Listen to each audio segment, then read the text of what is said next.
Assalamualaikum warahmatullahi wabarakatuh. Jekoners, babat Tanah Jawi mengkisahkan dua keris sakti yang saling mengadu kesaktiannya. Diceritakan pada era kerajaan Majapahit mendekati kehancuran sekitar abad ke-15 Masehi. Terjadi wabah penyakit atau pagebluk yang disebabkan oleh keris Kiai Condong Campur yang mengamuk. Sebenarnya Majapahit saat itu sudah memiliki satu keris yang dianggap sakti mandraguna. Keris itu bernama Nogososro, Sabuk Inten, merupakan salah satu keris legendaris yang dibuat oleh seorang empu sakti mandraguna bernama Empu Kinom. Keris Nogososro merupakan keris tersakti yang bisa membantu melanggengkan kekuasaan seseorang. Kekuatan yang dimiliki keris ini digadang-gadang mampu menaklukkan jagat kayangan apabila mengamuk. Namun, kemampuan Nogososro ternyata tidak dapat mengalahkan Condong Campur yang tengah mengamuk. Saat itu keris Condong Campur sedang melintasi langit Majapahit. Melihat itu maka tampillah keris Nogososro. Mereka bertarung di udara pada malam hari dan akhirnya Nogososro kalah.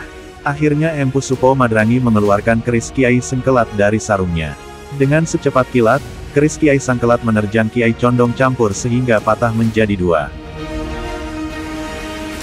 Setelah kejadian itu wabah pagebluk yang menyerang Majapahit mereda dan sang putri pun berangsur-angsur pulih kesehatannya. Sementara itu, saat ingin dihancurkan dengan cara dibakar hingga warnanya menjadi merah membara. Tiba-tiba keris Condong Campur melesat ke angkasa dan menjelma menjadi lintang kemukus yang disaksikan banyak orang. Dari situlah, lintang kemukus dianggap sebagian masyarakat Jawa sebagai pertanda akan datangnya suatu bencana, kerusuhan, kekacauan, perang, kelaparan, kematian, atau wabah penyakit. Keris Kiai Sengkelat berluk 13 dengan tangguh Majapahit ini, dibuat oleh Empu Supo Madrangi alias Raden Djoko Supo. Raden Djoko Supo mewarisi kemampuan ayahnya yang dikenal sebagai empu hebat dari kerajaan Majapahit yang hidup di sekitar abad ke-15. Cerita tentang keris yang saling terbang dan bertarung menjadi sulit masuk logika. Bagaimana mungkin keris-keris itu keluar sendiri dari warangkat sarung, terbang di malam hari, dan bertarung satu sama lain? Keris Condong Campur cenderung pada padu, dimaknai sebagai golongan bangsawan yang di tengah kian bobroknya kerajaan masih hendak menjaga kekuasaannya di Majapahit yang kian majemuk. Pemaksaan kehendak yang mereka lakukan mendapat perlawanan.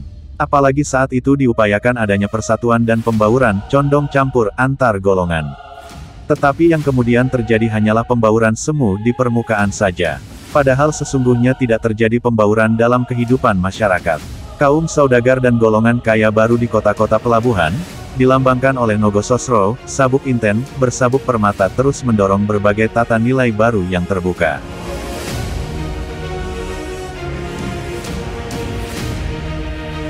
Secara politik mereka masih kalah.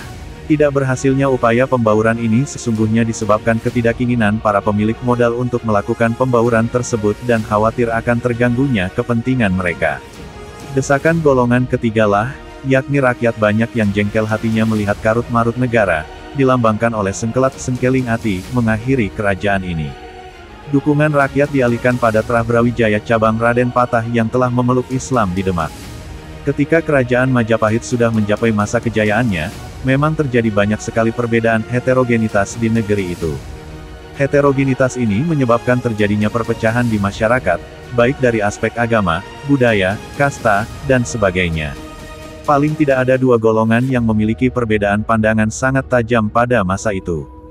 Golongan pertama, yaitu golongan pemilik modal, pedagang dan pejabat.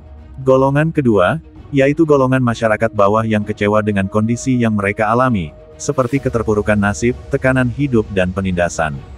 Kisah antara keris Kiai Sengkelat dan Condong Campur memang bisa dimaknai berbeda-beda oleh setiap orang.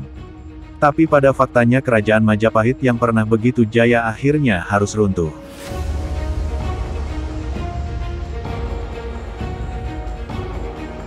Jekoners, video tentang keris Kiai Condong Campur melawan Kiai Sengkelat dalam tayangan ini merupakan cerita atau babat yang dituturkan secara turun-temurun. Sebaiknya kalian bijak dalam menyikapi tayangan sebuah video.